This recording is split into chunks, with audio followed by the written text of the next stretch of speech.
நடிகை சொர்ணமாலையாவுக்கு என்ன ஆச்சு? அலைப்பாயுதே மொழி உள்ளிட்ட ஹிட் படங்கள்ல நடிச்சு ஃபேமஸான சொர்ணமால்யா ஒரு குறிப்பிட்ட படத்துல எசக்க பிசகா நடிச்சு பெயரை ரிப்பேர் பண்ணிக்கிட்டாங்க. பரதநாட்டிய கலைஞரான இவங்க ஒரு சில சீரியல்கள்லையும் நடிச்சு ஒரு கட்டத்துல ஃபீல்ட் அவுட் ஆகிட்டாங்க.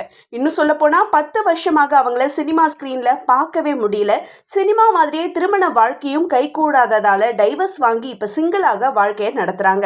45 வயசாகிற சொர்ணமால்யா இப்ப பரதநாட்டியம் மூலமாக கலைத்துறைக்கு சேவை செய்யறதோட ப்ரொஃபஸராகவும் இருக்கிறாங்க. லேட்டஸ்டா முன்னாள் முதல்வர் மு.க. ஸ்டாலினை சந்திச்ச அவங்க தேர்தல் டைம்ல அவருக்கு சப்போர்ட்டாக பேசி மாற்றம் தேவையில்லை, முன்னேற்றம் தான் தேவை, இப்ப இருக்கிற ஆட்சி சிறப்பாகவே இருக்குன்னு முன்னாள் முதல்வர் மு.க. ஸ்டாலினை ஆதரித்தும் தற்போதைய முதல்வர் விஜயை எதிர்த்தும் கருத்துக்களை பதிவிடுறாங்க.